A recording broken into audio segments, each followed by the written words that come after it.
Hey everybody, welcome to this Board Game Life episode number 99, titled 99 Price Increase.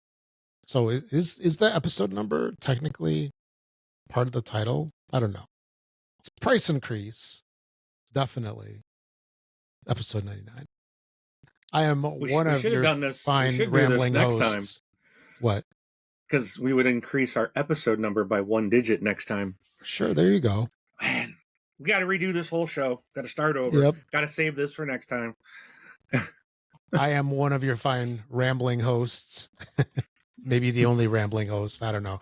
My name is Rob, and that sultry, sexy voice that you hear, that's my good buddy Mark. Hey everybody, how you doing? Smooth jazz. No, that's my role. Anyway, so this is the show about board games, any kind of games we want to talk about. We haven't talked about towels in a long time. That's that other show that we used to do. I'm still using that this one. Towel Life. Yeah, you got to come up with some new material. Yeah, I don't even remember how we talked about towels. I know that was a long time ago. Very long time ago. I could tell you, but it's not worth it. No one here cares. Okay. Yeah, you can tell me later. Or not. Anyway.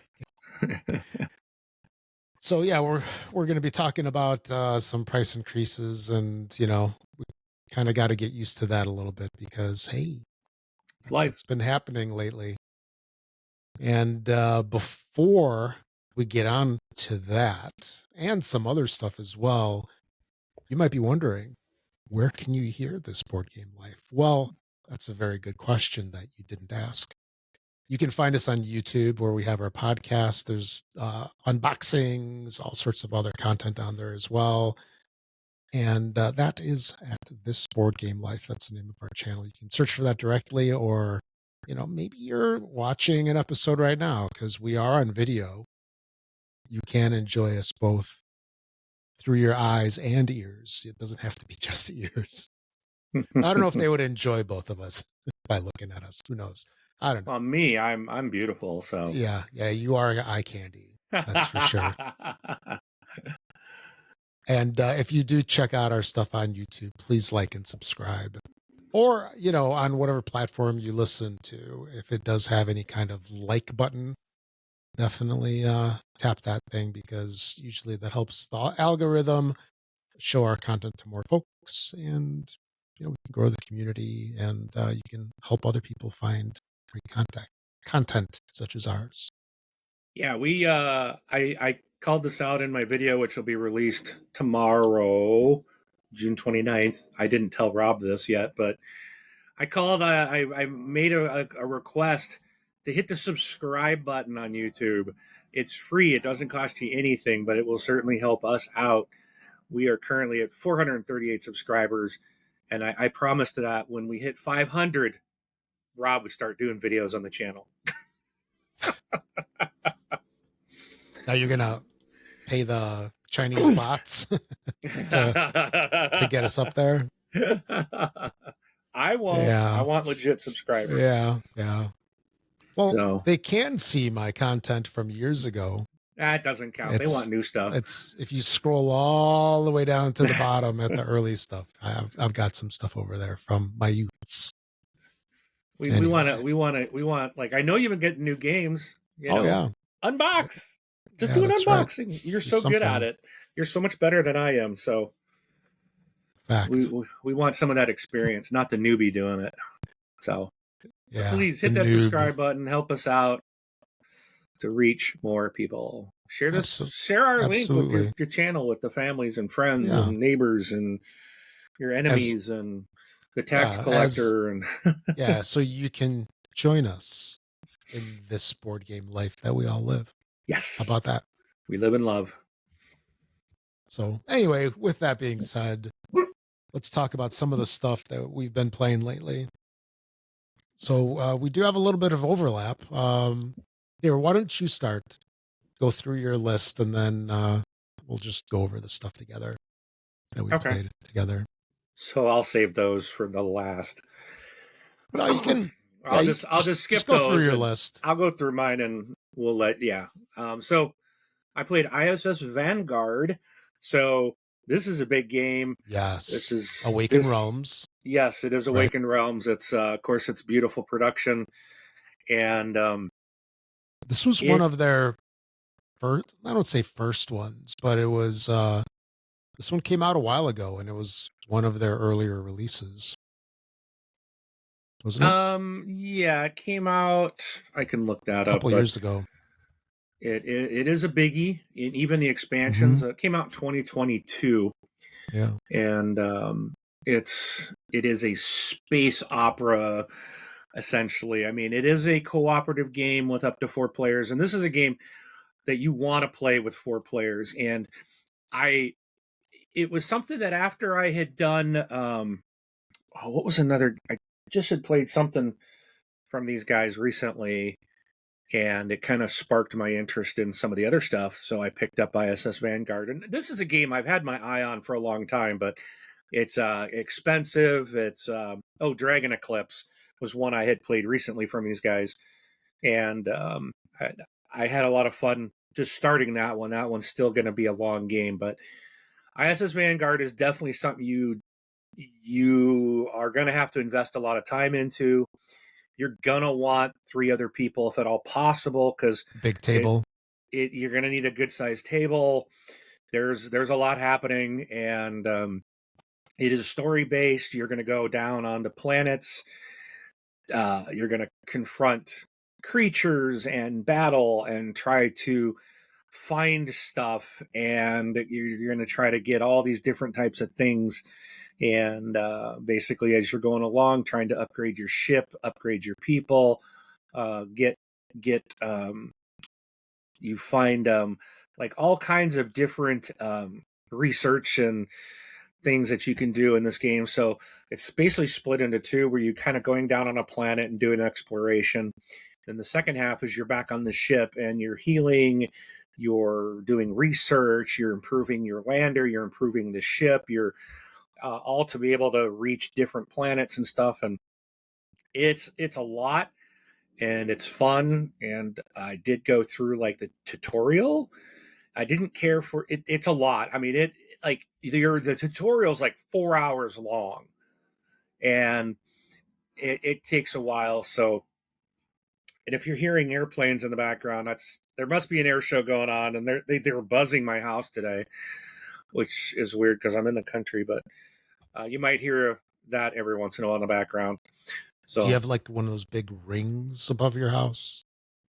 Like in the old video games where they have to fly through the rings. Oh, yeah, maybe they're flying through rings. There's a checkpoint. Magically floating in the sky, yeah. But anyways, ISS Vanguard is just a fantastic big game. And I did play I was playing the tutorial just to learn it. And I was like, I thought I was going to go through the solo, because you can play it solo, but I do not recommend it. This is definitely a multiplayer game. And thankfully, one of the couple of people in my game group actually are partially through a game of this, and they only had 3 people. And they're like, you can be our 4th. I was like, absolutely. So I did get to play with a 4-player group this just the other day. So much better. I can focus on not one character, because you have a bunch of different characters that you can play, but you're focusing on like one, not a class. They call it a sector, but basically I'm like security. So that's my role. I'm basically in charge of the security. So I have all the people and things going along with security of the ship and the teams and the different personnel. So I get certain equipment that no one else gets. And so that's kind of like my role in the game. And it's just so much better with other people. It's a big one. So ISS Vanguard, really, really incredible story so far. A lot of fun, and definitely something unique, I think. All right. Also, I played Rumble Nation. Now, this one is an area control. that it's not this game came out in 2017. It's not a long game, 20 to 40 minutes, 2 to 4 players, but it is an area control style game, and you are basically putting your little troops out in different areas, and it's like once all your people are out on the map, then once everybody has all their troops out there on the map, then you start battling out for each of these territories, and the territories have these numbers that are just kind of, you randomly put them out, which are like a number from 1 to 12, I think. And so there's 12 different areas on the map, and you always battle from you start with the lowest territory. So whoever has the winner of that gets the highest point total token, and then second place gets the other. So if you had 3 or 4 people in that area, you're all battling, and whoever the top 2 players are going to get points. But then whoever wins gets reinforcements to all the adjacent areas that they have people in. So you could have been losing right next door, and now all of a sudden you got a bunch of reinforcements, and now you're leading in that area. So it's real interesting. It's not a hard game.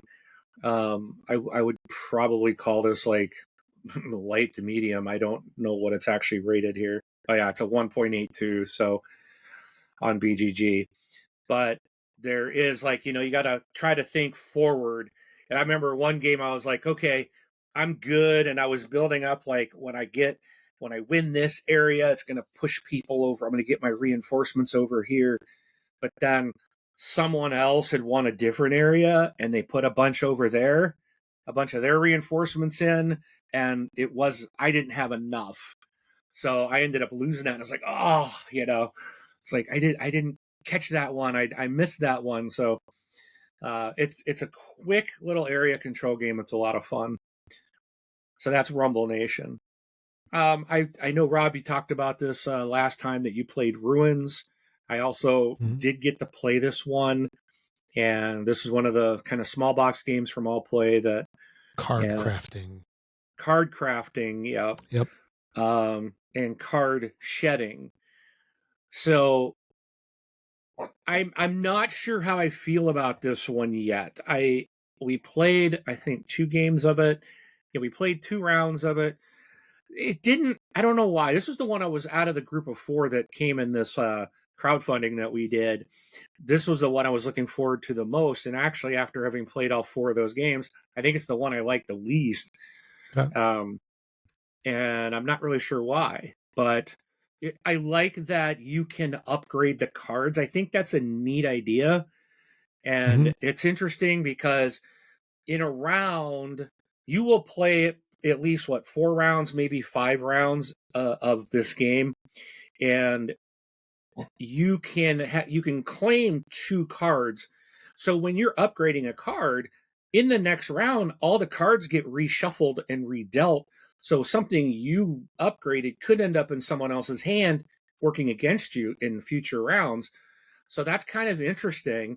But you can also claim up to 2 cards that in next rounds, when they're dealt, when other people get them, they have to give those to you because they're your cards. So that reduces the amount of cards out of their hand. But again, you might have one of their cards or 2 of their cards, and you have to hand them out. So it's an interesting mechanic how it kind of lower what you have in your hand. But then again, being a shedding game, maybe that's helpful. So it's kind of it's very unique, I think, in the kind of card shedding world. So I think I just need to play it a couple more times, and but right off the bat, it didn't hook me like I thought it would. Yeah, because that whole card crafting mechanic that it's got built into it, that's something that you see in video games, right? There's the card video games where your card becomes more powerful as you play. You level up your card, etc. And that's how they built that mechanic into the game, which is kind of cool. Because normally the cards are static, right? They're static. They're the same from beginning to end in the game. And it's a neat little way to do something a little different, for sure. Yeah, absolutely. Yeah, and Custom Heroes is what I'll call the original game, because you picked that one up as well. I'd be curious. Maybe you'll like that one better because they're not exactly the same. Yeah, it sounds like Ruins is more. From what I heard, they've kind of improved. Ruins is supposed to be a little better than Custom Heroes, and that they've made some improvements to the Custom Heroes model, so to speak. Mm-hmm. But I will get that one out here hopefully soon. Yeah. I do want to play that. Yeah, I would say the artwork in Custom Heroes is a little more interesting. Not that Ruins is bad or anything, but yeah, it's got that anime, manga, or whatever art. I'm not a fan of that stuff, but that's just me. Yeah. Anywho. All right, next I played Loot. This is a fun little game. This is it kind of reminds me of it's definitely different, but it kind of reminds me of Rebirth in a way that you are placing. Well, here you're placing like your little Vikings out on these little tile spaces and gaining resources, and you're trying to gather these different things, and you're trying to make chains of your Vikings. So it's very different than Rebirth, but there was some things that kind of it just reminded me a little bit of Rebirth. There was a couple things that kind of reminded me, made me think of Rebirth, and I love Rebirth. That's great. But Loot is a real fantastic little game, and I played this with a couple friends the other day, and I thought I was like I was working to get something, and then all of a sudden, like, I got cut off from completing this chain between like these two castles, and I was like, no. So it's real interesting how, like, everybody's placing their pieces on the board. You have to place next to another Viking. So like at the very start, you got to put at the beginning of the board, like next to a long ship, and you can gather up these long ships, which will like place them in your little area.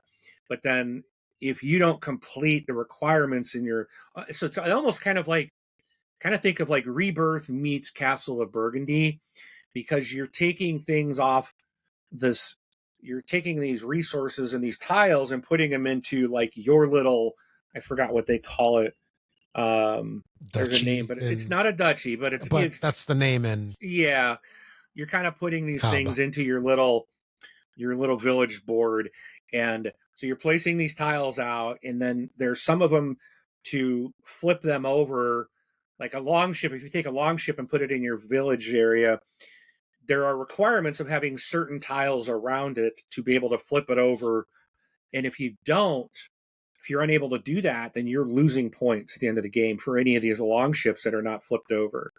And then there's some other buildings and things that you want to get the construction around them done correctly so that you can flip them over and score points for them at the end of the game. So it really is. And this one has been nominated for Spiel des Jahres, and which was kind of why I picked it up. I'm like, oh, it's been nominated. Let's check it out. And I remember looking at this one several different times and thinking, I don't know, it doesn't sound very interesting. I picked it up since we talked about it as being a Spiel des Jahres winner, or nominee, sorry.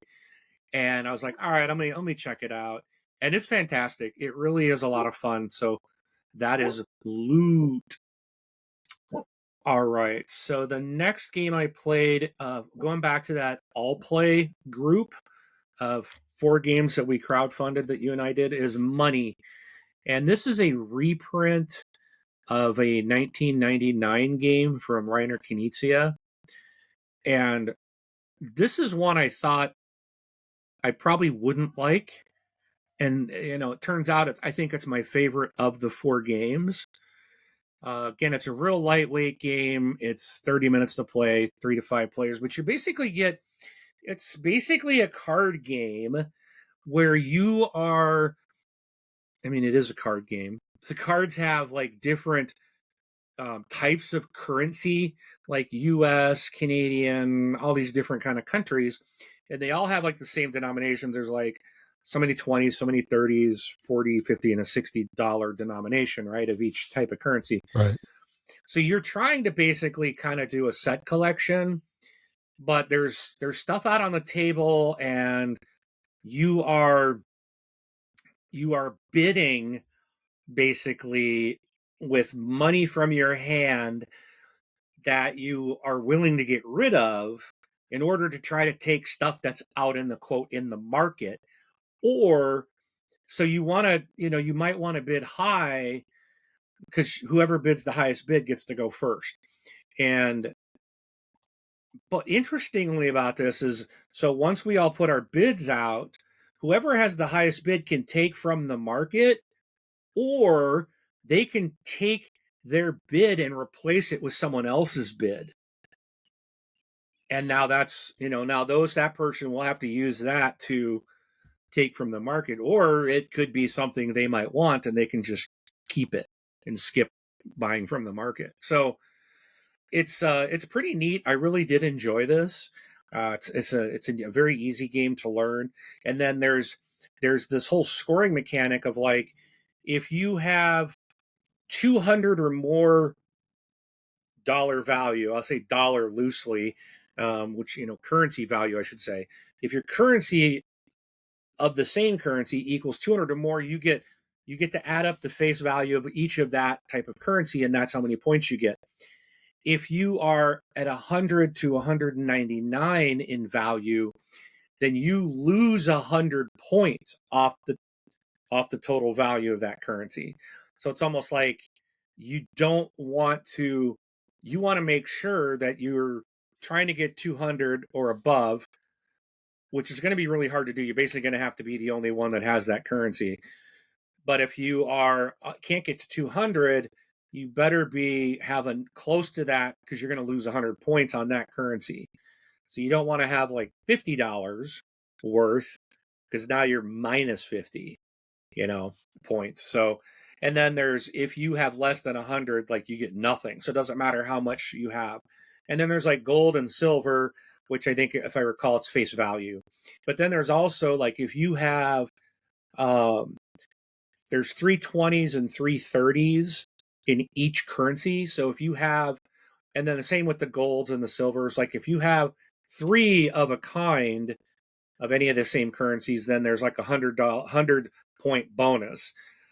So, you're kind of looking at that. So if I have like 320s of US currency, that even though I'm not going to get any points because it's only $60 and I'll be under the 0 or under the 100, so I'm going to get no points for that, I still have a set of 3, which will give me 100 points.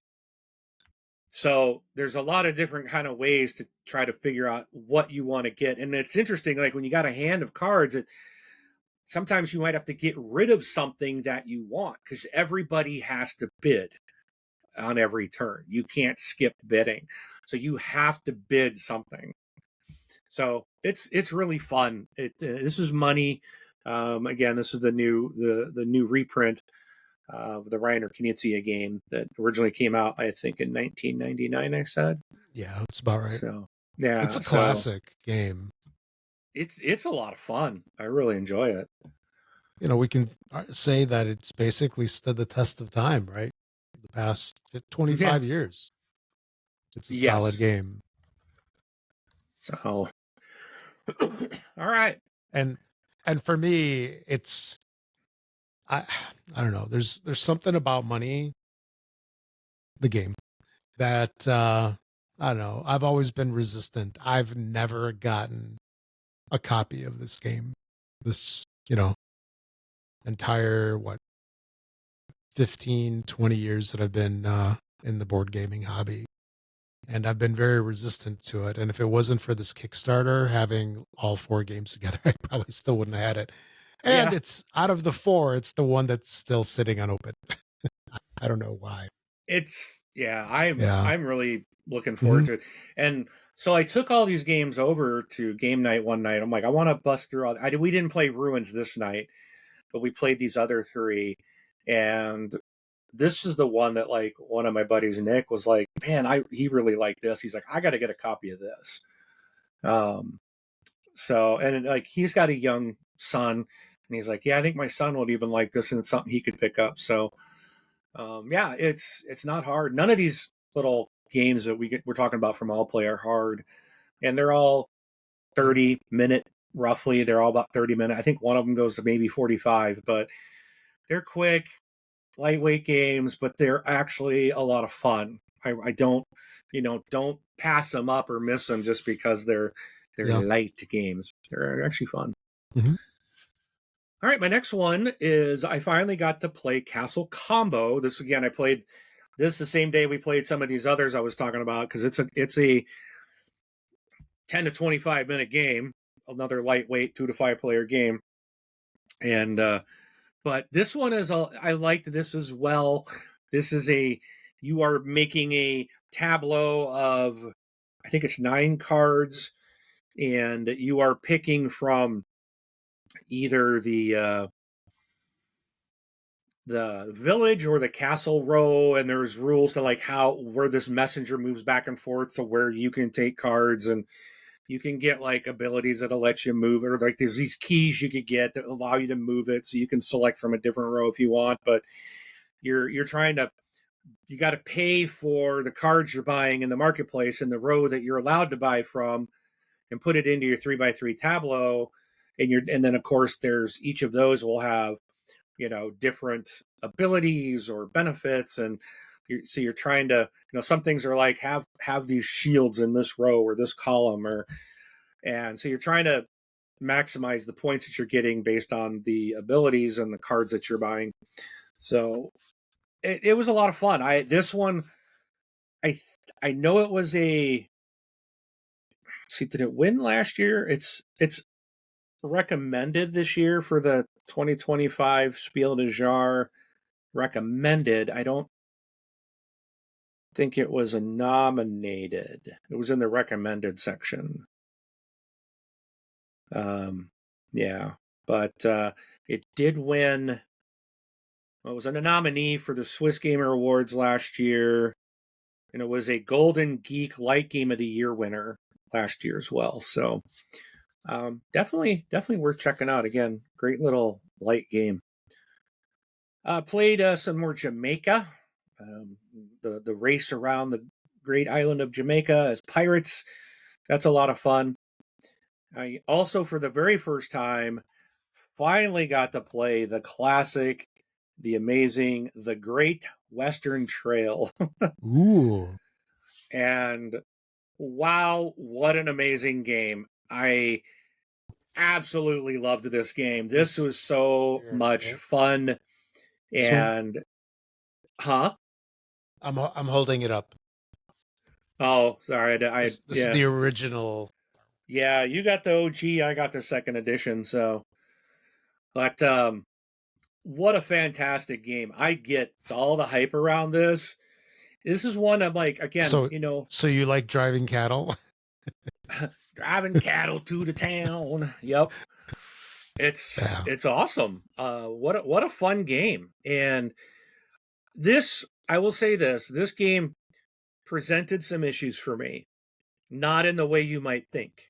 And I talked about it in one of my videos. I think maybe the video that just released today, where I was talking, I think it was the video that went out today about Dune Uprising, Dune Imperium, where as I was doing this, I was talking about, I've played Dune a couple times, and it's like, now I have it, but I buy these games and then I don't get to play them, but maybe once or twice. And so Great Western Trail really kind of put a big problem for me, because it's like, this is a game I want to play again.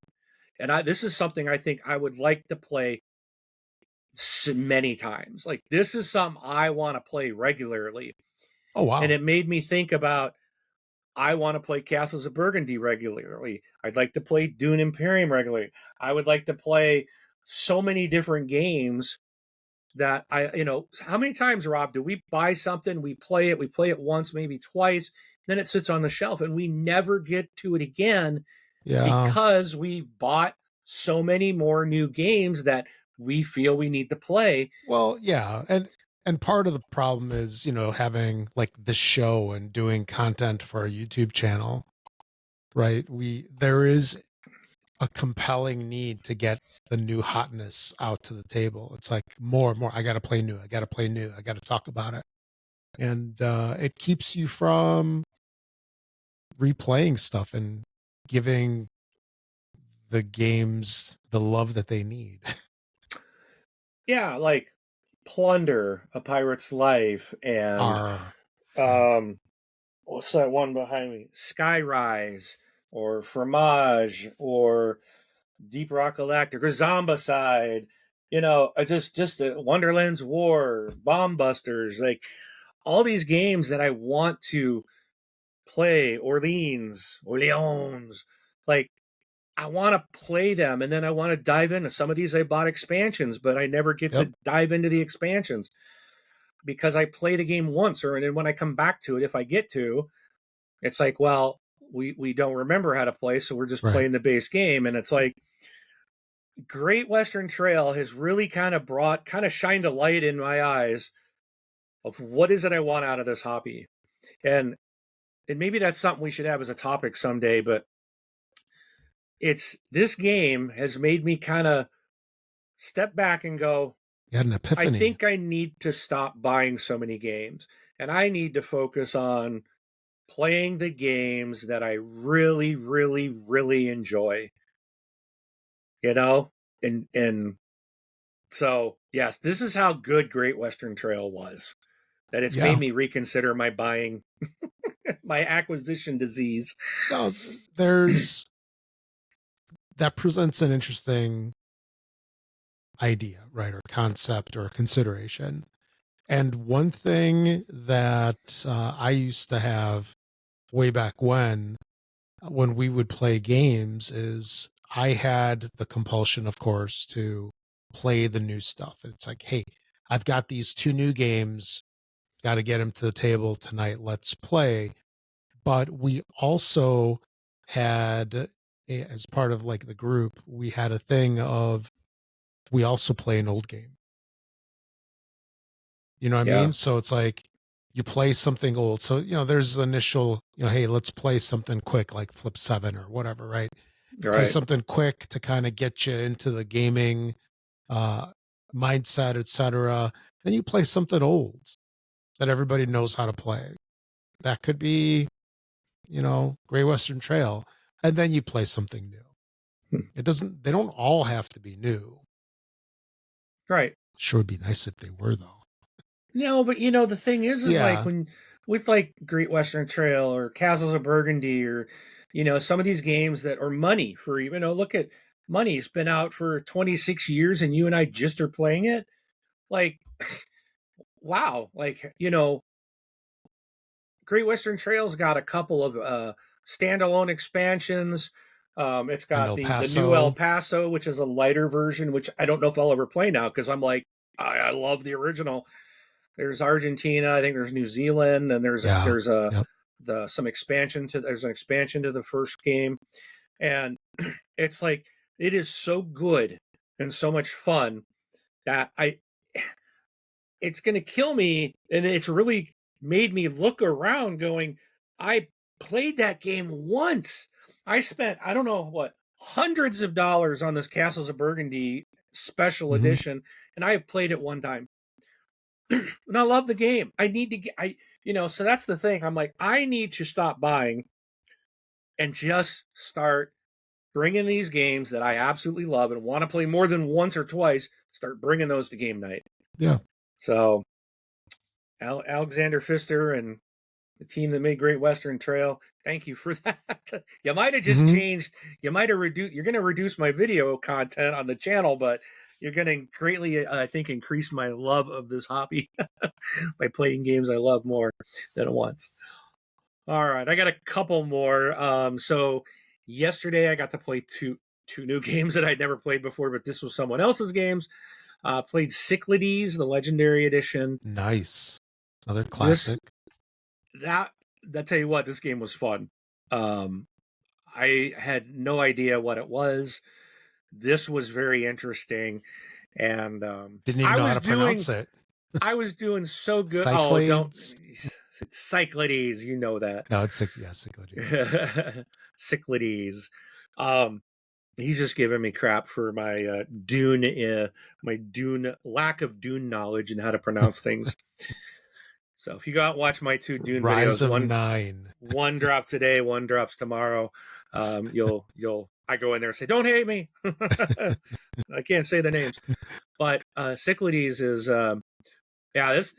And again, this is like, oh, now I'm gonna want to buy this game, right? Because I had a good time, but I don't need to because someone I know has it. That's the other thing. A guy that used to be in our group, he would say, like, I don't need to buy this stuff. He's like, I'm using you guys as my library because if I want to play something, someone has it in the group. And that's a really good way too to, play some of these games so if I get the itching to play this again, I can say, hey, Eva, let's play Cyclades. And yeah, she'll be like, heck yeah, let's play it. So really fun game with another area control type of thing. But and I was doing really good.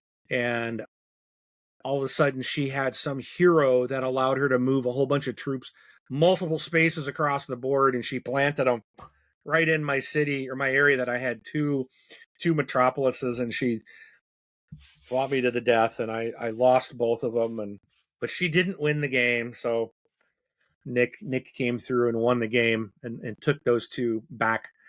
I say he avenged me and took those 2 metropolises away from her, and that gave him the 3 to win the game. So, but it was really cool. You get these heroes, or you can get these monsters. It's all based on like Greek mythology, and really, really fun game. So that's Cyclades. And then last thing I played was 5 Tribes, the Jinns of Nagala. I guess this is a Mancala style game, which isn't something I've played before. So that was a new concept. This was a fun game too.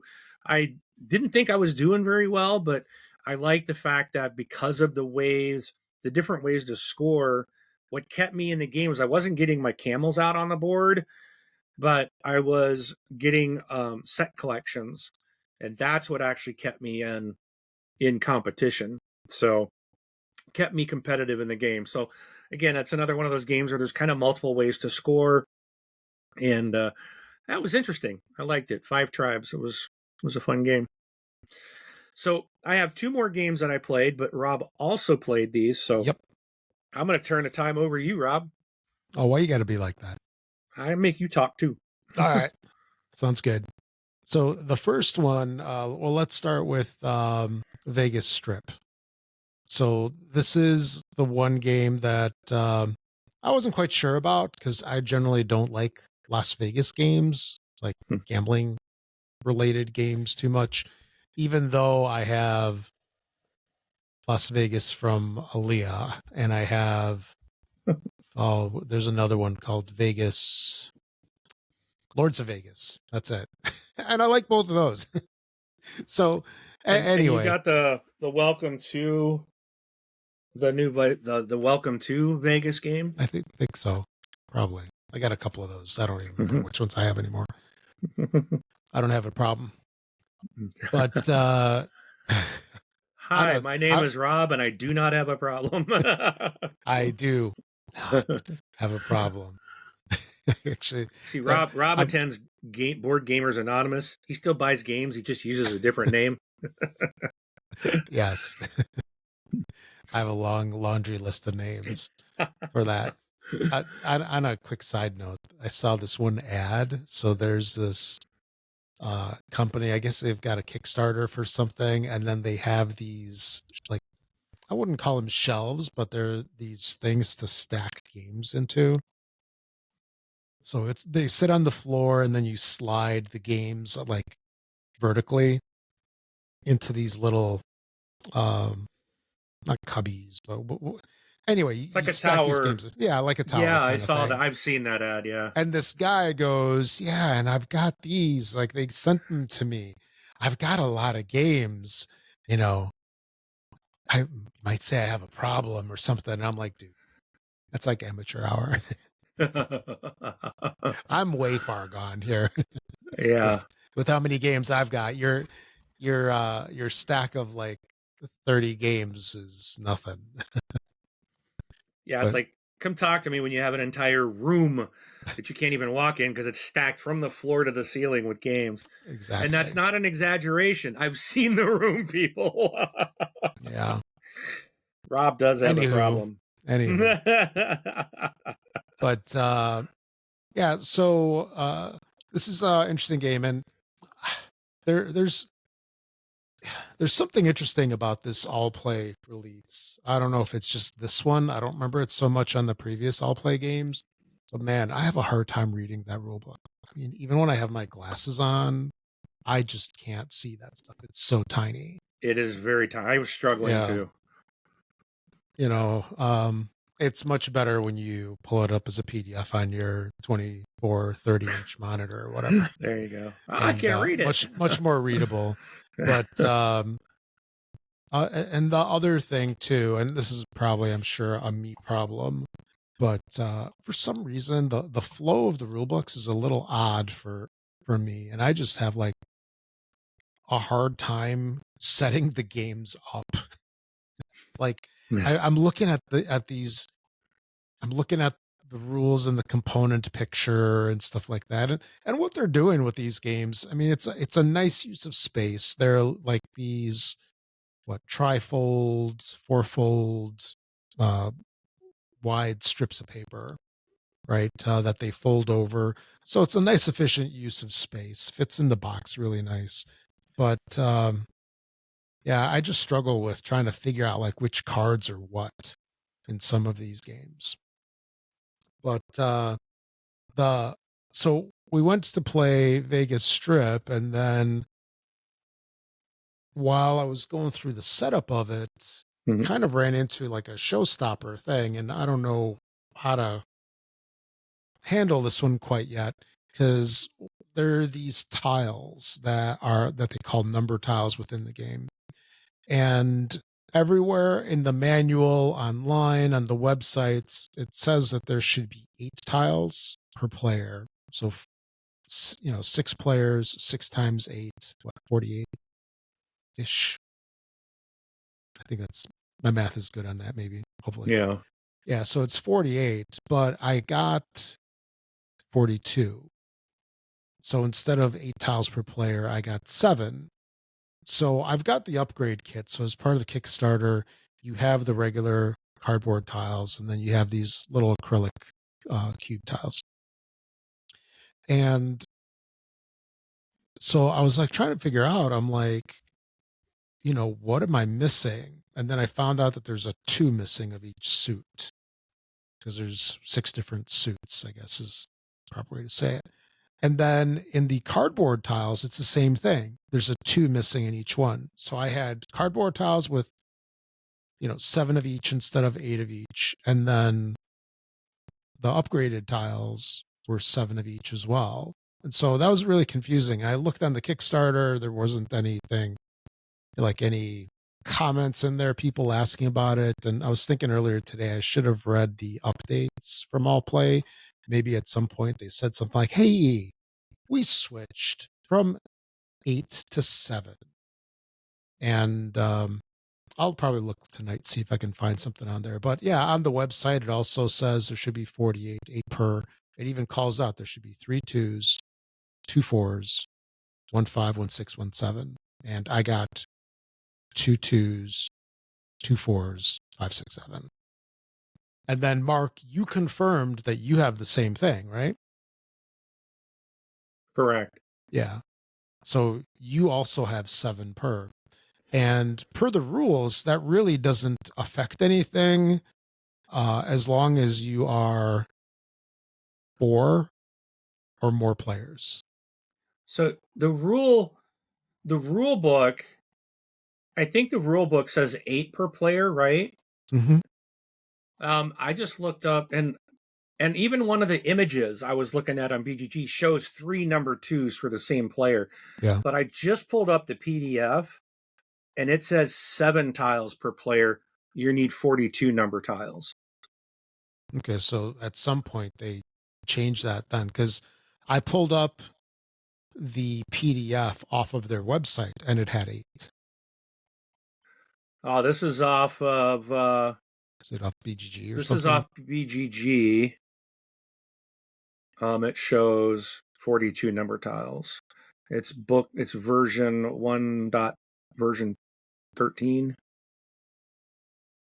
of the rule book. So Yeah, so maybe they I can take a look, but I'll pull it up off their because website. when you look at the rules on their website, it shows 48 as well, and it specifically calls out 3 2s. Yeah, it even shows the 3 2s like on their website on the how to play. Yeah. It shows that you have 8 tiles. So yeah, so based on the rules, if you play with like 2 or 3, if you play 2 or 3, you play with all 8 tiles. And then I think when you go to 4 players, you remove like a 2 and a 4. So now you have, for 4 players, you would have what? 2 2s and 1 4. So you should actually technically just remove 1 4. So it really only affects folks when they play, less than 4 players. But anyway, so that's the great mystery right now, and we'll see how that goes. If they changed it so there's less components, I mean, that's how it goes. All right. But as of this point, we're still thinking that it should be 48 tiles, right? Yeah, my rule book and the All Play website say 48. The rule book that's on BGG shows 42. When was that updated? Is there a date on it? I don't know. Just says. See if I can go back once. I just wonder. June 25th. So it looks like it was updated just the other day. Yeah. I'll bet you what they did.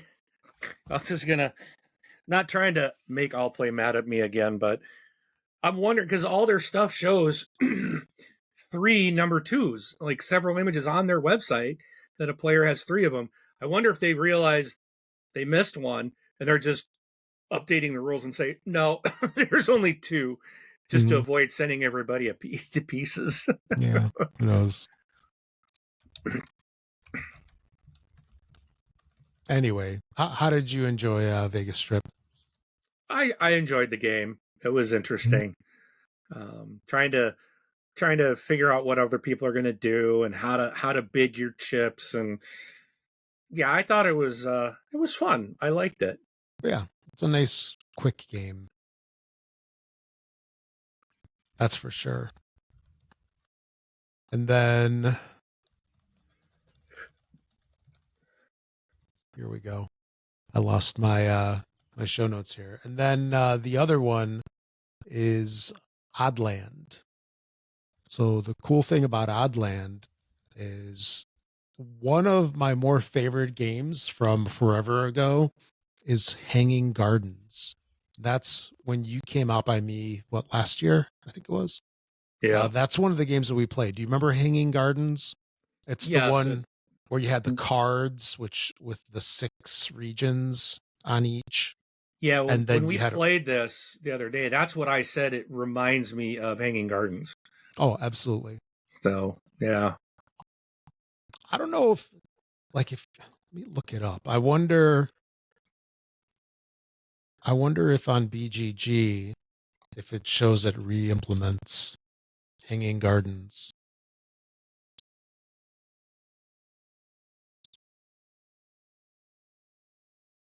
Let's see, Oddland. Just curious. No, it doesn't say anything about that. But very similar. Very similar. So with this game, what you do is you have these cards, which are square cards, and they have in 4 different quarters some kind of region, right? A mountain, water, shore, I think is the other one, right? And forest. Sure. Yeah. And what you do is you basically build, well, I'll call a board. You build a board on your table where you start off with 2 cards, and then you can place your card either adjacent to one of the other cards. You have to have at least one region touching another, or you can replace, or not replace, you can cover up no more than 2 of the existing regions that are on there. And then once you have that, you place one of your little animal tokens. And I struggled with this. So coming off of the whole Vegas Strip thing, with the trying to figure out what the components were and how there was stuff that was missing, I went to Oddland, and you're supposed to have 7 animals, and I got 9. And I'm like, what is going on? What's what? That one's easier to explain. Yeah. There's expansion. Yeah. With 2 extra animals. So then I actually had a default to my cardboard pieces. I must be having like a dumb moment or something. I had a default to the cardboard pieces and go, okay, this is the owl moose, whatever. Yeah. This is this other one. Okay, these are the 7 that I'm supposed to have. And but yeah, once you place your card down, then you place your animal on top of it, and you basically place 1 a turn, and then the game's over when you exhaust everything. And it's a fun game. It's a lot, I'll say a little bit simpler than Hanging Gardens. I'll say a tiny bit lighter than Hanging Gardens. By no means is Hanging Gardens a difficult game or anything like that, but I enjoy both of them. How about you, Mark? What are your thoughts on this one? I really liked it too. My only beef is the wooden animals, like the upgraded pieces. Sure. It's the coloring that I don't like the way they did the color. I think it's neat that they have like the bases. It's got a wooden base that is colored per your player color. Right, like white or whatever. Yeah. It's like red, white, red, green, blue. And it's like, but then like one of the animals is blue and one of the animals is orange. And it's like one is like the floor is red. So it's like they kind of match. And it's just, it kind of throws me off the way these things are colored. And it's like, I'm like, okay, I got to pay attention to like the base and not get lost in the color of the meeple itself. So I found that kind of like, I don't know, I feel like maybe what you did is easier. Maybe it's just easier to do. I didn't look at the cardboard pieces. Maybe that's easier to use. But it probably still has the shapes all along the bottom. The cardboard is very colorblind friendly, by the way. Well, I'm not colorblind. That's the thing. And it was still like, because like most of the meeples have the 2 different colors.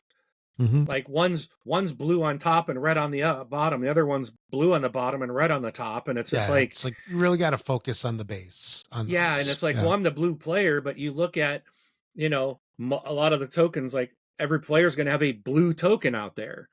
So you have to look at the base of it. It's just something. It's like, I got to remember to pay attention, not get confused. And it can be very easy to do in this game because you're trying to figure out how does each animal score. And then you're looking at it and you're like, oh, okay, there's my blue guy, blah, blah, blah, blah. And it's like, no, that's not your blue guy. That's someone else's blue guy. But outside of that, the game is really a lot of fun. I really did enjoy this. And yeah, this is a really good one. I will absolutely play this again.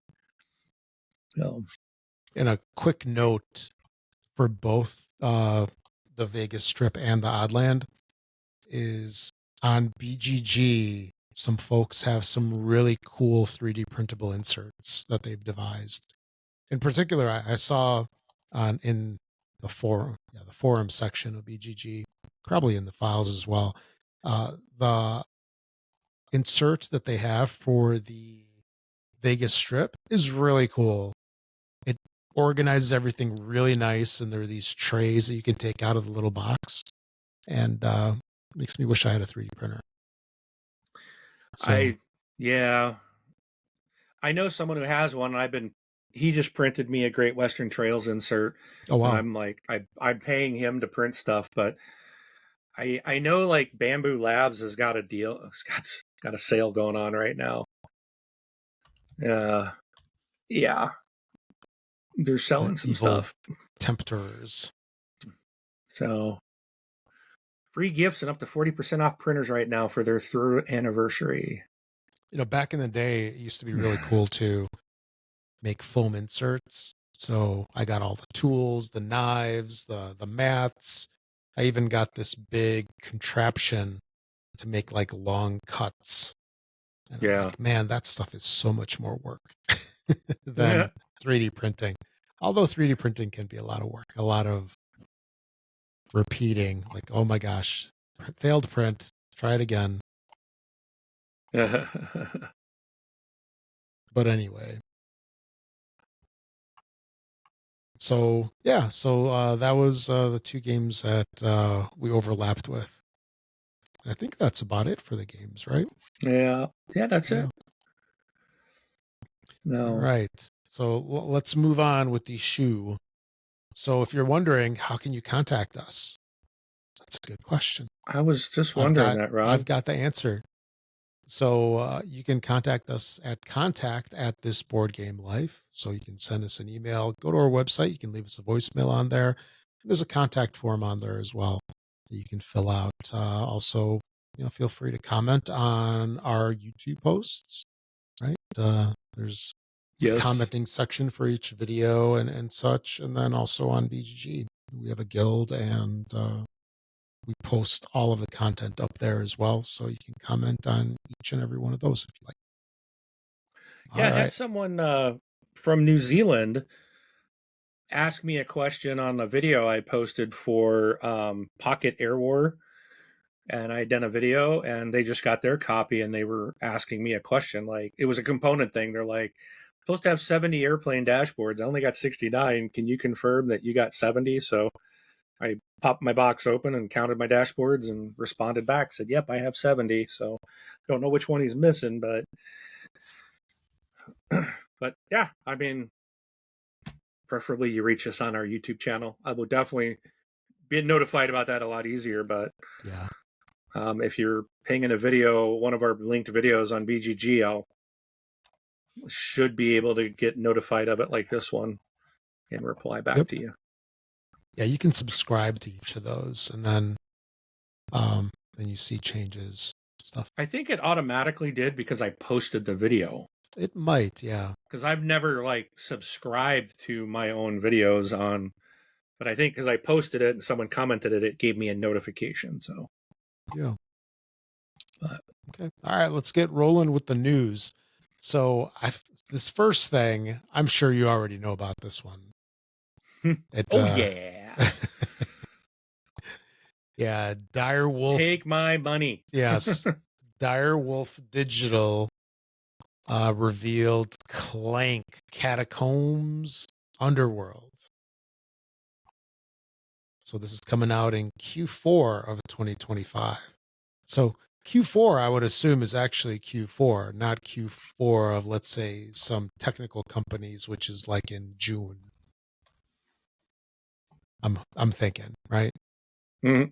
Yeah. So this expansion is going to come with Underworld starting tiles, 7 Underworld tiles, 6 depth tiles, 50 dungeon deck cards, 22 fate deck cards, 4 reference cards, 65 punch tokens, and an Underworld Guardian marker and card.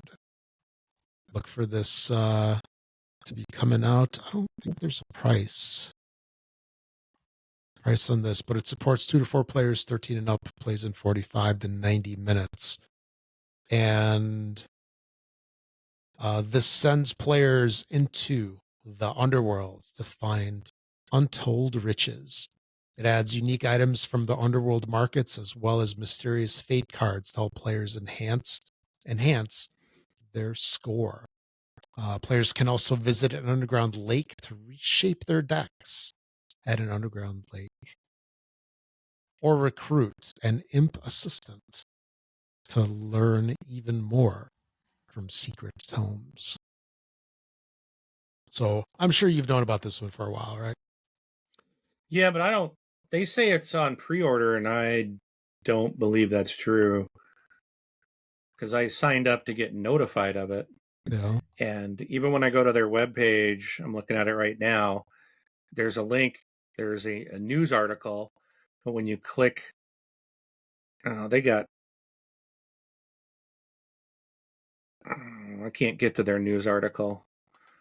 For some reason, their news site is being blocked now from me, because they have an article that says, announced during today's Dice Tower Summer Spread, the second expansion is blah, blah, blah. That was on June 3rd, but I cannot get to their website. So to see, but I did remember signing up when I saw it announced to be notified when it goes available for pre-order. So I must get this. Are you talking about Direwolf Digital? Yeah.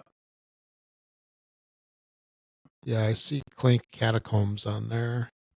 Yeah, you click that, and then you go to Clink Catacombs, and then you scroll down to their news section in the middle. The middle card says dive deeper than ever before in Clink Catacombs Underworld. And if you click that, I'm wondering if you can get to the...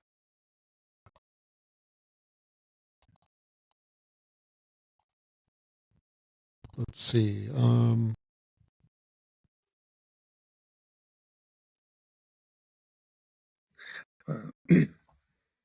Okay, I see the Kickstarter page. All right, maybe I'll go to Kickstarter and look. Yeah, Clink Catacombs Underworld. It's going to be launching on the 8th.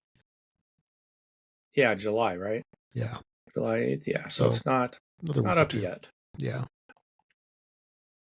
and maybe I've already. That's probably what I did my notification for. Let me know when it goes. Okay. So yeah, you can go to Kickstarter, notify and launching soon. I just got to double check it. All right. The next thing is kind of like the main topic of the show of sorts, where we had 2 announcements just recently. One was from Fantasy Flight Games, and one was from Atomic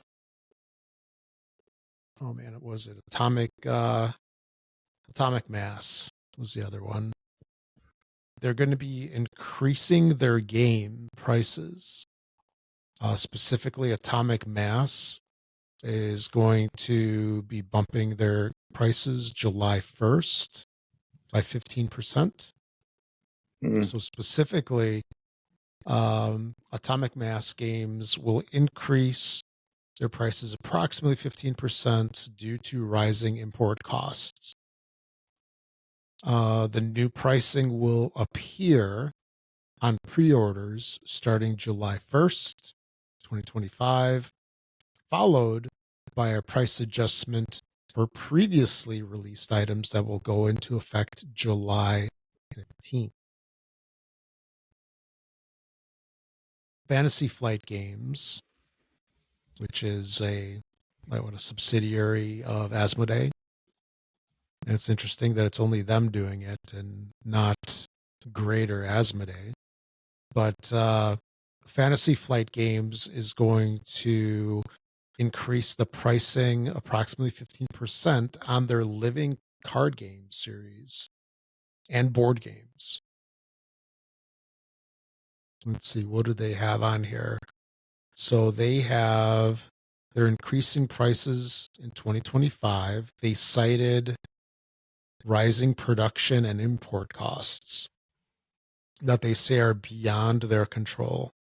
These import costs likely are going to be including tariffs, right? That we've been hearing on the news on and off, more on than off the past couple months, and increased container costs due to shipping demand as a result of tariffs.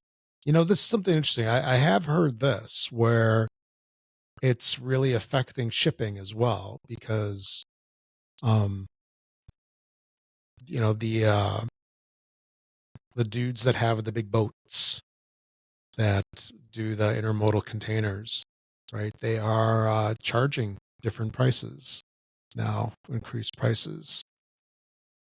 And let's see what else here.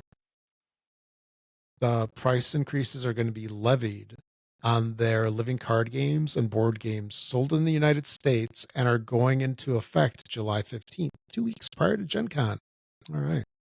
The effective date for the price increases will occur a week after the July 8th deadline for other countries to broker a trade deal with the United States.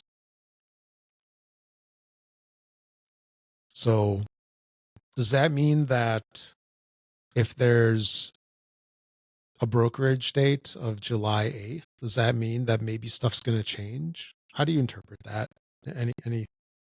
Any thoughts on it? Do you think like, hey, maybe the stuff will be extended? Maybe the tariff stuff won't be as bad as everybody had thought. Maybe it's going to be worse. Yeah. Who knows?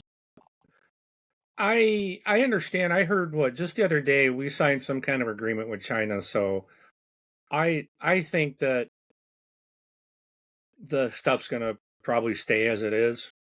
Yeah. I don't think we're going to see these tariffs and all that type of stuff. I think it's just again was something we needed to do to kind of even the playing field for our US citizens and stuff like that. It sounds like it was like, well, we're jacking prices up, but no, in the end, it was a threat to it's going to hurt their economy more than it would hurt us if they didn't do the deal with us, and there's been a lot of things happening over in China because of the threat of the tariffs and the businesses going elsewhere. So it really is beneficial for China to make the agreements. And I know that there was something, I saw something yesterday. I didn't get a chance to read it. I saw a headline that they did make a deal with China on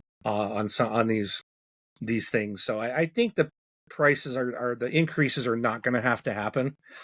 Well, we'll see. Because I hope. I'm very skeptical because China tends to make deals and then not abide by it. Well, true. But the other thing is Fantasy Flight, let's say because I think they did it first. I think they were the first to announce it. Are they basically leading the charge? Atomic Mass followed. Is everybody else going to pile on? Should we expect all of the other companies to kind of join in on this? Because the thing is, right, not every game is printed in China if it's Chinese tariffs that are a problem. Hey. There's a lot of other places that games are printed. I know Portal Games, I believe that they do a lot of printing in Poland. There's Ludofact that has factories in Germany, and there's one here in Indiana. I think it's around South Bend somewhere, South Bend, Indiana. And, those locations don't have the same tariff issues, right, that China does. However, not all components come from there. Like, my understanding is like the cheap plastic stuff is a good example, like the cubes or maybe some of the miniatures. The best place to get them from is China. So even though you might have the bulk of your game, let's say boxed and printed, let's say in Germany, some of the components might come from China. So it does affect some of the games, but I really don't know how that, I mean, I don't know enough about the tariffs to say, like, does that affect United States at all, because, or the United States tariffs, because if the game is printed in Germany and then they source the cubes from China, those cubes are sold to Germany, even though the final game might be sold to the United States. I don't know. But do you think we should expect more? Fantasy Flight, which is Asmodee. I mean, is Asmodee going to have like blanket across the board? You know, all of our companies are going to be charging more. The thing is like, once someone does it, everyone else tends to follow. Yeah. It's very much the same like in the video game world. As soon as someone increases their prices, everyone else jumps on board. Thanks, Nintendo. My biggest concern is, I think if they do push through, they're going to blame everything else to, well, we need to increase prices for this thing, which, I think there is the risk of everyone else doing it, and then they just stick to it. They don't reduce prices, because if they're seeing like, well, we're making more profit, they're not going to reduce the prices. Why would you? Even if they make fewer sales, the increased price could still make the difference up, where they're still making some more profit, or they're seeing it as being more profitable. So, I mean, I have no clue what's going to happen. I would expect. It wouldn't surprise. I would expect more. This is just the beginning. Oh yeah, I do think that. Well, what they said, by the 15th, they may not go through with it, right? Or it's just they're doing it. Period. So the deadline, the trade deal deadline, is July 8th. So that's next week. Yeah, and I thought that was already signed. So we'll have to see. Yeah. It really depends on what the agreement is, what these companies really want to do. I mean, the other thing is all these companies can just use this as an excuse, because, hey, Joe Consumer is not going to be any the wiser. Right. So. And that could be a way like, hey, we've been holding off on doing any price increase. We'll just do it now. It's cardboard. Yeah. So, like if Fantasy Flight has, I don't know, let's say Arkham Asylum expansion for $29, and they've been selling that expansion for $29 for the past 10 years.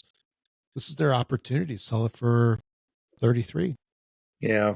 33, 35, whatever. But yeah, it'll be interesting to see.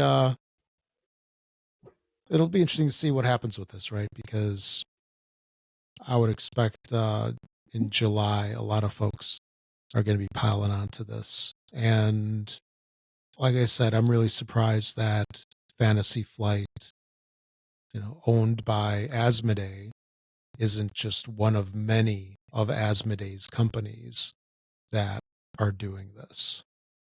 Because Asmodee owns what, like 20, 30? It's a huge number of companies. I don't even remember. A couple of Two Tree. All of them. Yeah, a couple Two Tree. Yeah, so yeah, we'll have to see. We'll have to see this. We'll keep monitoring it and see what happens here. Let's see. Yeah, our next show is going to be after July 8th. So maybe we'll have an update on the next show. Okay. Do you want to mention anything more about that, or no? Jump to the next. Okay, so the next thing is Repost Productions is going to be releasing yet another Seven Wonders game. So you had Seven Wonders, the OG, Seven Wonders Duel, there's a couple expansions, add-ons, etc. Now there's Seven Wonders Dice. It's going to be released on October 25th, 2025, and it is done by the masterful Antoine Bauza that did the OG game. And this will play 3 to 7 players, which is kind of cool. Plays in 30 minutes and is going to retail for $29.99 currently. That's the price. We'll see if that changes. So that's kind of cool. Let's see what else. Rio Grande Games released a new card game by Tom Lehman. So he's one of my favorite designers. He makes a lot of cool stuff. So I thought this would be cool to talk about. The new game is called Gadget Builder, and it's in a new family of card games where players are tasked with building gadgets in an effort to empty their hands. So it's like a shedding game, maybe. They must choose which gadget cards to build and when to build them, as they can only build one gadget per turn. And the goal of the game is for the player to run out of cards twice in the game to win. So it's a $15 price tag retail, which is kind of nice. Yep. It's nice that a game's not $80. Yeah. And yeah, just as we were getting ready to record over here, I did a yikes because I just saw that Agricola got funded and charged. Yep. I'm sure you got that email too. Yep. That notification. Yeah. But yeah, so it's nice that it's only $15, plays 2 to 5 players, 14 and up. And also, I'm just going to quick note, Rio Grande is coming out with Tobago. I think we mentioned this on a previous show a couple weeks ago. So this one's going to be coming out this year as well. So that's a classic game as well. Capstone Games. They've been coming out. Didn't you skip one? I probably did. Let's go back to it. Capstone Games is coming out with some pretty cool games, man. I get their emails and I'm like, there's another thing that I want. Like they're doing Tea Garden, I believe, is going to be a Gen Con release, approximately, something like that. And I think what they got. That's by the guy that did SETI. Yeah. Mm-hmm. But there's what? Galileo. Something. And Galileo Galilei. Yeah, Galileo Galilei, Tea Garden. So I'm definitely getting Tea Garden. I just did a spoiler on one of my must-haves for Gen Con. And must-have is debatable as well. I just say must want. So Capstone is releasing a new game, which will be released at Gen Con. This is another one that is on my radar. So this one is called Suna Valo by Andreas Odendahl, which goes by the name Ode, I believe. So there's a lot of games that he's done where it just says Ode, O-D-E. And I'm definitely interested in checking this out. It's a game for 2 players, of all things. 14 and up, plays in 45 to 90 minutes. Retails for $50, which is normal. And in this, players work to reclaim their land in a futuristic post-apocalyptic. Oh man, that's a tongue twister for me today. Post-apocalyptic world. The goal is to establish farms using cards played in columns and eventually harvest crops, shear sheep, and collect eggs. So, so basically, resource management and delivery mechanics. So I'm definitely interested in this one as well. So look for that at Gen Con. And no, I didn't skip anything. Okay. Yeah, I think I was wrong. Yes, you were. You absolutely were. And then I thought this was kind of interesting. So there's a company that's been around for a while now called Tabletop Tycoon. They are rebranding into Tycoon Games. And, there's a bunch of people that I would say that are, they've been around for a while in the hobby. And these guys definitely were. For example, back in the day, they used to run Game Salute was the name of the company. And they also had a shipping I don't know what you would call it. They shipped a lot of games for like Kickstarters and stuff. So they were like the fulfillment for Kickstarters. But yeah, they are rebranding. So that'll be interesting to see what happens with that. I'm sure it's to, change their presence because, sometimes companies shoehorn themselves into something with their name. For example, like they have board games and then, let's say, what if they want to do card games or tables or something? Now, the name doesn't fit anymore. That's usually why this stuff happens. So, yeah, these guys are going to be rebranding, and they also picked up a whole bunch of the CMON titles. Let's see. Let's see if this has a list to what they picked up. Yeah, they picked up Blood Rage, Rising Sun, and Ankh Gods of Egypt, along with Arcadia Quest and Star Arcadia Quest. That's interesting. So it's Eric Lang library. So they're going to be moving their operations to a 47,000 square foot facility in New Hampshire. And they also opened, this is kind of cool, they opened an arcade locally out there in New Hampshire with 100 pinball and arcade games. So that's cool. That stuff's always fun to go to. Like we've got this place out here in Chicago called the Galloping Ghost Arcade, where they have hundreds of old school arcade games that you haven't probably seen since Aladdin's Castle. You remember that, Mark? You remember Aladdin's Castle in the malls? Ah, my favorite place in the malls. Yeah. All the quarters disappear over there. And then lastly here, we'll delve into a little bit of a discussion on the second half of this. But the Origins Game Fair just concluded, and attendance is up 8% from 2024 numbers. So the fair was June 19th through June 22nd. So it was about a week ago. And let's see, the numbers were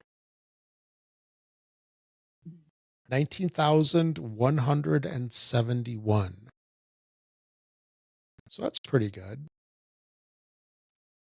And that's Origins is not quite like Gen Con, right? It's more of a let's play rather than like a retail extravaganza.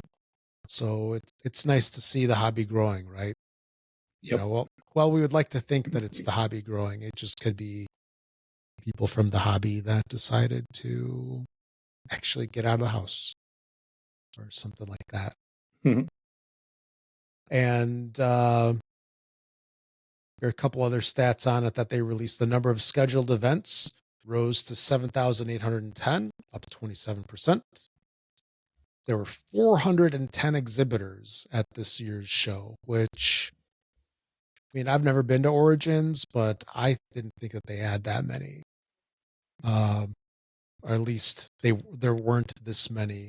2024 had a count of 305, which I still think is quite a bit for a show that really doesn't do retail. So it's definitely growing. So what do you think? Can we expect the same at Gen Con?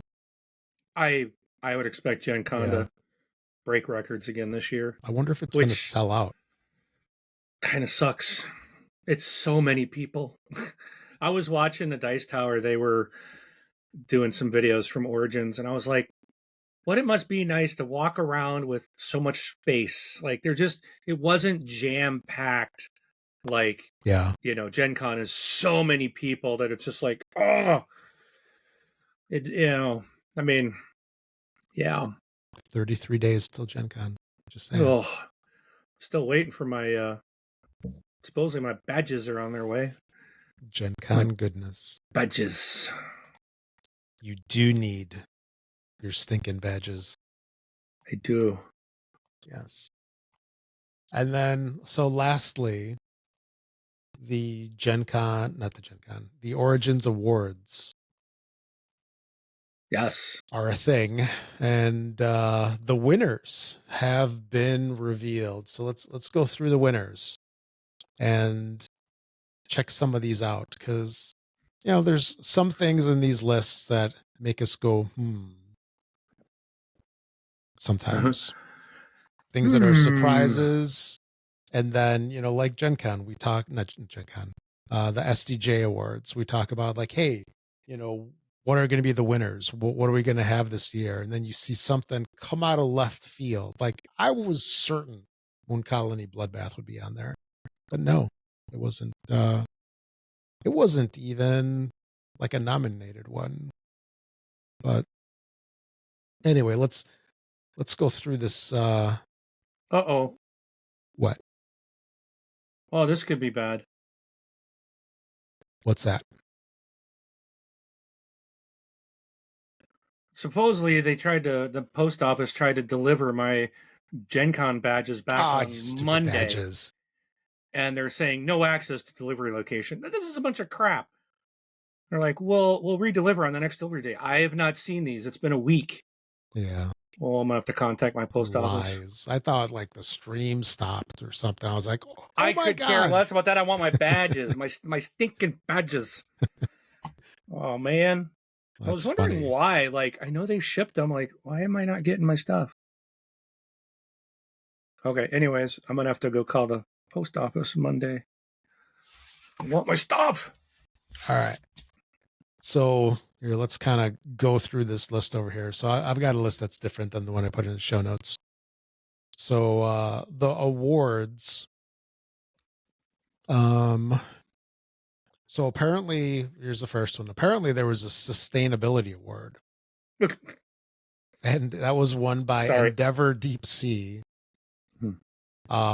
Which is interesting. So, what does sustainability mean? Period. I would think it would be like, hey, it was made with recycled milk cartons or something. I don't know. But apparently, Endeavor Deep Sea won it because it had an environmentally conscious theme and production.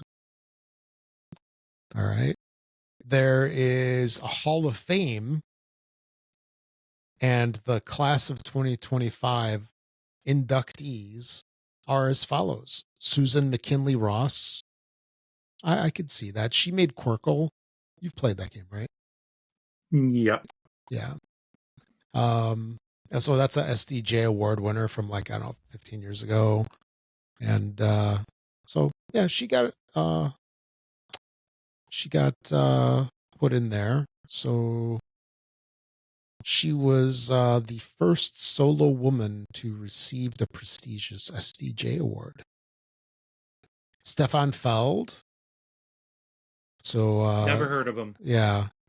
So he is renowned for his contributions to the Eurogame genre, including Castles of Burgundy and over 60 other games. He does have a lot of games under his list. And you have them probably almost all yes. Some of them doubled. No, I do. Yeah, I do. Your city collections? Yeah, true. Actually, it's probably the most doubled up of the bunch. Then we have Ryo Mizuno. He is the creator of Record of Lodoss War. So it's an RPG. Codenames got inducted from Czech Games Edition. And then Time's Up.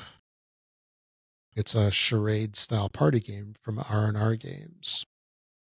Okay. So with that stuff out of the way, now we'll get into the winners by category. So I'll just go through the list. We won't do any guessing or anything like that. So it'd be tough to guess since I'm looking at the list. Exactly. Well, I'm looking at a different list. No, I'm looking at the same list. So for co-op solo game, are you? Okay. So the co-op solo game winner is Marvel United Multiverse from CMON by Eric Lang and Andrea Chiarvesio. So I've never played this one, so I can't really say much to it. Have you at all? I played some Marvel United, but not the multiverse one. It's I don't know. It's hard to make a comment when we haven't played it, but yeah, it seems like co-op and solo game winner. Yeah, but it's like I don't know. There's so many Marvel United games. Like, really? Why is this in there? I mean, there's so many other co-op and solo games that do something new. I think that, but again, I don't know what this does. I'm just kind of surprised to see it in there as the winner. It's like, okay. I don't know. Maybe Marvel United's never won this award. I don't know, but for Gateway Game, they have Seaside from Hachette Board Games USA. For Party Game, I would say this one is deserved. It's Flip 7. Woo woo woo woo from the OP. Heavy strategy game award winner is Endeavor Deep Sea. So that's a double award winner. Sustainability and heavy strategy game. Light strategy game, we have Fromage. I've heard a lot about this one, never played it. Have you? Yep, I've got it. Okay. Yeah, it's a good game. I like it. It's one that I had now backed the Fromaggio. Okay. And yeah, I think it's a great game. This is another one. It's like I want to play again. Yeah. And I haven't played it outside of one time. It's a good game. Would you say it fits under the light strategy? Yes. Moniker. Okay. Absolutely. All right. The next one is fixed constructible game. So that's compiled main one greater than games. Who are gone. Yeah. Yes. I've got this, haven't played it yet. Is that the one that's in the game black that box? Stinks. Yeah, and it smells. Yeah. Mm-hmm. That's right. Smells like carpet. Yeah. I haven't played it yet. I got a friend who also has it, so it's on my list to get played. So I would say if the game is really good, even if GTG is shuttering, it'll get picked up by somebody else and reprinted. That's the metric. Compile Main 2 is like I've pre-ordered it. It's supposed to be coming out, so I'm hoping it still will. Mm-hmm. Okay, randomized constructible game. It's quite the title there. So that's Magic the Gathering. One. All right. Miniatures core product. Star Trek Into the Unknown Federation versus Dominion core set from WizKids. Okay. Oh. Yeah. I haven't gotten into any of those miniatures or Hero Clicks or any of those style games. There's another miniatures, Fool's Gold miniatures. Tarrasque Gray. Actually, here we'll skip through these miniatures and RPG ones. There are more RPGs. Oh, and that's it. That's it in this list here. Did that other list have anything different? No, I think it was just same stuff. Made for some reason, more readable. Yeah. For some reason, I thought the list was much bigger than it was. But yeah, that's the 2025 Origins Award winners. And I know all of these awards, they're definitely, not that the games don't deserve it or anything like that, but some of them are just head scratchers. But a lot of it comes to like, who is making the decisions, right? Who's picking these winners? Like SDJ. Who's getting paid? That's the was it like the German press? I think that actually votes on that one, and then there's Gamma that votes on some stuff, and I know with Origins in particular, these have been like for years, like head scratchers. Like, where do they come up with this stuff? You know, who picks these games? But it doesn't mean that these games don't deserve it. It just means that maybe somebody sees something different in them than we do.